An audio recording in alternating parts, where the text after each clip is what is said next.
Good afternoon. Glad some of you had your lunch early so you could make it. I wanted to talk a little bit just about not just blockchain games, but how we sort of made our journey into blockchain games and what it was about, and I apologize, I lost my voice yesterday, what it was about blockchain games that attracted us as a so-called traditional mobile game company to make that pivot, if you will, towards blockchain games, and why this technology excites us about what we were already doing in games and how it kind of fits into our strategy as we grow our business and takes advantage of what we think, what we think we knew about making games in the first place. So a lot of people will know us, as it says in the name, brands, as being one of the biggest licensees of IP in the mobile game business. Historically, we've made lots of games with brand partners who we've licensed their IP and made original games for. So things like Doraemon, Astro Boy, Ultraman, Garfield, you name it, And more recently, we've carried over that expertise in working with licensed IP into the blockchain game space, where we've licensed brands like Formula One, MotoGP, Bayern Munich, the Bundesliga, et cetera. These are sports brands specifically in this case, to work with them to make blockchain games, but with licensed content. As a company, we're now quite all over the map. We've had a big growth spurt in the last 3 years, so this has filled out a lot. And for those of you who may have caught my panel with Sham earlier, a lot of this was driven by M&A, because we've found a lot of interesting businesses around the world who we can partner with and grow together. And I think that's a separate subject, but for those of you who are interested in partnering, see me after. And we are based in Hong Kong. That's our roots in Asia. But we've been in Europe for many years now, for 4 years in Finland. And now we've filled out our presence this past year in North America with acquisitions both in San Francisco and LA and New York. So I'm going to talk about non-fungible tokens because, as far as I'm concerned, that's what blockchain gaming is. Okay? That's the area that, for me, defines blockchain gaming, and the idea of having true digital ownership. Because I think that really transforms how we as game developers think about making games, and that's really the value add. So as I was thinking about, what can I talk about? And I was hoping primarily for an audience of game makers as opposed to hardcore blockchain game makers, because what I'm hoping is to convert the game community to follow our lead, at least, in exploring using blockchain in making games, because we think it's a fantastic idea. So the idea behind non-fungible tokens, as many of you probably know, is it allows you to leverage blockchain technology to create tokens or digital items that are unique, secure, and therefore can be owned. And this idea of ownership transforms how we think about distributing content, because up until now, the last 20 years of working on internet technology has all been about content that was infinitely replicable. And so therefore, the content itself didn't necessarily have value per se. That's why we've seen consolidation amongst video and audio content around streaming services where content is centralized, because digital rights management is easier. But blockchain changes that and perhaps flips it on its head a little bit. So going back to the evolution of gaming business models, we spent the first 20 years of gaming, and this is a little bit following my personal trajectory, because I started at that end over there with a Space Invaders addiction at an early age.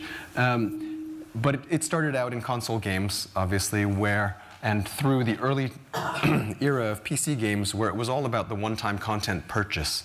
Whether it was a cartridge, a CD, a DVD, a magnetic floppy disk, it was a one-time purchase. And the mobile app store started that way as well, as you'll recall. So free-to-play, freemium didn't really sort of bleed into the app store until probably 2009, maybe. And it came from online gaming primarily in Asia. True digital ownership and blockchain games blends a little bit of these business models, but what it contributes to how games are consumed is it particularly changes dynamics in game economies. And that's what free-to-play did to gaming 10 years ago, 15 years ago. So I think blockchain now has the potential to do the same thing that free-to-play did, which is change how players engage from a financial perspective with games, which then changes their incentives for playing and consuming the content. So if you only take away one slide from today, this is my summary slide here, right? It's the benefits. Why get involved in blockchain games? And from my perspective, I think for the player, there are clear benefits, because players have for a long time now in freemium games been playing, and although they buy in-game currency, they buy items in their games, they decorate their items, Everybody was telling me, because of course people find out I'm in the game business and they want to talk about Fortnite. This was last year. And Fortnite is a great example of, a business model that was predicated on the idea of upgrading characters and collecting items. But at the end of the day, those items are not truly owned, If Fortnite goes away, for some reason, everything goes away with it. So I think for the player, having a sense of actual ownership of content changes the dynamic because the content itself might outlive the game. So in order to think of how that makes sense, imagine that, let's take the Halo example in our industry of blockchain games, which is CryptoKitties, the innovator. So CryptoKitties, and I'm taking them as an example because they're the ones who pioneered the business model, and we just, lifted some ideas from them. They're our partners, so we can do that. But the brilliance of the idea was, here are all these CryptoKitties, here's a game you can play around CryptoKitties, but the success of the game sort of gave birth to a community of kitty owners. And then the question was, you have all these kitty owners, is it possible that maybe they want to do something else with their cats besides the core game mechanic? Let's put it in game terms, right? Maybe if they open the platform, there's an incentive for other developers to say, there's a community of players who's spending money. It makes sense for me to make an application or a game for them to use their cats. And it was that simple premise that got us hooked on blockchain games. Because like all game developers, we look for growth. We look for new customers. We look for, where are there communities that'll be interested in playing our games? Well, there's a community of kitty owners. So if we can make kitty-based content, hey, maybe they'll play our games. And I think the same thing is true as we grow the NFT digitally owned content universe. Developers will be attracted to players who are already there spending money and create more content. So the interesting thing is that it sort of flips the idea of the platform on its head because the content then becomes the platform rather than the games themselves. So the games become the commodity, but the content becomes the everlasting sort of core. So obviously there's been a lot of talk about content trading. The early adopters of blockchain game technology have often been people who are already very comfortable with the crypto community, so cryptocurrencies and things like that, and they come to it with an investment mentality. So they've also been early adopters of blockchain games. So there's that aspect. People speculate on the value of collectible items because they might go up. But I think the third item there is really the sort of holy grail from a player's perspective, which is interoperability. So if you have the opportunity to buy that digital asset, but it can be portable from one game to another, that I think is something that game players have been waiting for as long as they've been playing games. Because the idea that I can make this investment of my time and my money into, kitting out the fastest Formula One car and then take it to another game and race it, against rally cars or something, that's really cool, right? It's really, from a fun point of view, it's a great experience for the player. And obviously for the developers, there are huge incentives, in my opinion, because the idea of creating true digital ownership also means that the developer can be involved in an ongoing revenue stream of the trading of those assets on exchanges over time. Quick reminder, a lot of people, like John, take the pulse of the blockchain game community at frequent intervals, and we're always kind of trying to check, is it working? Are we growing? Is this a flash in the pan? Is it over? What's going on, right? Because we always get nervous. Because like with many things, being an early adopter, you don't know if the emphasis is on early. But I just want to remind people that I think we talk a lot about the Angry Birds moment. And I like to remind people that the App Store launched in, I want to say, June of '08. And Angry Birds came out at the end of '09. So there was a year and a half when there was no Angry Birds. And there was no, everything was the original 500 paid apps on the App Store. And so it was not a mass market product. People were still thinking that you replicate drinking a beer on your phone or something like that. So I think these things take time.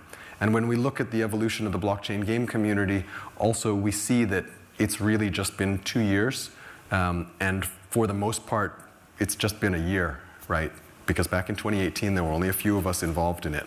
So I think it's early days, and I think we'll see a lot of the technical hurdles and things have already been ironed out. Some of the things last year we said people would, problems with wallets and onboarding and stuff. It's still not perfect, but it's getting better very quickly, and there are lots of smart people working on solving these problems. So I think we'll see this part of the curve before too long. One thing there's been a lot of talk about today has been content pre-sales. This is just for those of you not familiar with the blockchain game community. Very often, because there is this idea of true digital ownership, part of the business model that's been popular in the last 18 months has been to sell content in advance of the game being available for sale. The reason for this is twofold. On the one hand, obviously, it's a way to generate revenue that you can plow back into development expenses for the game itself. But also, it really helps build community. And that's important because you want those influencers, you want those rabid fans to evangelize how great those items are, those collectibles, and your game upcoming. So building that fan base and that community is really important. And for those of you who saw my colleague Sebastian's presentation earlier on the sandbox, great example because they've been building community for literally years for a game that, we haven't launched yet. But we've launched it in phases because there are many different aspects to building a virtual world. Collectibles is a very important part of the blockchain game story at the moment. I think this is because in the evolution of the idea of building a true digital ownership strategy, collectors are early adopters, and collectors can be attracted, are enthusiastic to embrace new platforms, right? So in our case, we specialize in working with brands. So one of the reasons that we were attracted to this whole idea of collectibles is because we're a large licensee of brands, as I said. And to the extent that we can partner with those brands in creating digital assets, that's important because we think those brands will attract people who are maybe new to blockchain or new to blockchain games to come and give it a try. Because at the moment, we're overcoming the hurdle of being a new industry or a new part of an industry. So what we want is we want enough incentive to bring in those early super fans. So in this case, it allows us to blend different fan universes. You have early adopters of blockchain games. You have fans of particular brands like Formula One, which is an example we're working on. And then where those circles overlap, then you get the real hardcore fans. So you're bringing together different communities. As an example, this is a content pre-sale that we did in partnership with OpenSea for our Formula One game. And this was mainly geared towards building community, as I said, because we're trying to build awareness of the fact that we have this game in the pipeline, we're very excited about it, and we want fans to start to get excited about it. So in the lead up to the launch of the game and the platform around Formula One collectibles, we chose to start doing auctions last summer and then through the current time of cars, car parts, accessories, etc. that are involved in the game ecosystem. We did the same thing over this Christmas and New Year's period with Dirk, who's in the back, who runs our striking business in Berlin, focused just on football trading card collectibles, which the players can then use for the fantasy football game associated with that. Again, we think sports is a great genre specifically because sports fans are global and universal, and it's a great fan base to tap into where there's a seasoned history of being engaged in collectibles. One last thing, and this is kind of, this slide, I wanted to put it in even though it doesn't fit thematically, just because it's something where you see a little bit of crossover between the blockchain community and the blockchain game community. Staking is actually a mechanism that comes from the fintech community, but in this case, we're implementing it in our Formula One game as a way to appeal to collectors of content, because often the early adopting, so what staking is basically is the idea is you can take your collectible, put it on deposit essentially with us as the publisher when you're not using it, and in exchange we will give you in-game currency which you can then spend in the game for other stuff. So for example, if you're a player that owns multiple Formula One cars, you're not going to play with all of them at once. So with the ones you're not playing with, you can stake them and they will generate what's similar to interest in in-game currency, which you can then take to buy parts to kit out your cars and make them better. But this is a model that actually came from fintech with actual interest and actual currency. So it's an interesting sort of outgrowth where we see two different universes that share a similar technology coming together. So it comes over from fintech but ends up in entertainment. The last thing I'll leave you with F1 Delta Time, the official just a little view of our Formula One game, F1 Delta Time. Unlike traditional games, F1 Delta Time utilizes blockchain technology to offer fans the opportunity to own unique Formula One collectibles. All of the items are one of a kind and truly owned by you. We wanted to make sure that all of your favorites are there, so every driver, team and track from the Formula One Championships will be available. Why not get your favorite one now?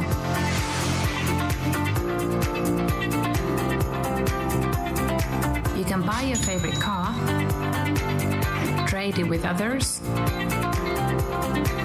or you can even sell it. It's up to you. Players can customize their cars with a range of car parts, including turbochargers and rear wings. And by using these assets, you can upgrade your cars to perform better on different tracks. You can also collect team gear and helmets to upgrade your drivers.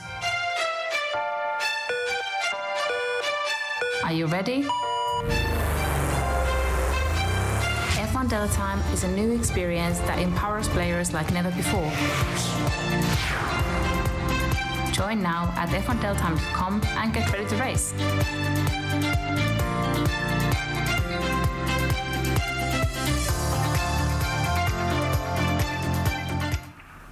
Great. Thank you very much. We have time for one question. Yep. Anyone have a question for Robby? Tony, can you wait for the microphone so you can pick it up? And just say who you are. So. Hi, Tony Pierce. It's great that you're getting licenses in, because that obviously broadens the whole market and gamers recognise a brand. How did you go about describing this to F1, who clearly have a license out there with video games, with Codemasters and stuff? How did you do that? So I think the most difficult conversation to have with licensors is to try to explain to them that we're going to create something digital that cannot be pirated, because that doesn't make any sense to them. So we actually have to come to a very old school analogy, which is plush toys. So if you think about making plush toys, because they're always concerned, well, what if somebody takes, buys a collectible F1 car and then makes a porn video with it? Or something like, a ridiculous sort of brand smearing analogy. Or takes the F1 car into a game that F1 haven't approved. Correct. So, the first thing is F1 will be able to approve all of the game interoperability, because of course we have to do that by hand and we will seek their approval to do so. But more importantly, when you consider, they say, oh, well, what if somebody just takes buys an F1 car and then destroys it, right? And makes a YouTube video of destroying their F1 car. Well, actually, they can do the same thing now if they buy Lewis Hamilton's helmet at auction and then destroy it on YouTube. It's a physical item. They bought it. So those rules still apply even if it's an NFT. And then they said, oh, okay, well, that makes sense. And besides, you wouldn't spend £10,000 on Lewis Hamilton's helmet and then destroy it, most likely. Cool, lovely. Thanks very much. Thank you very much.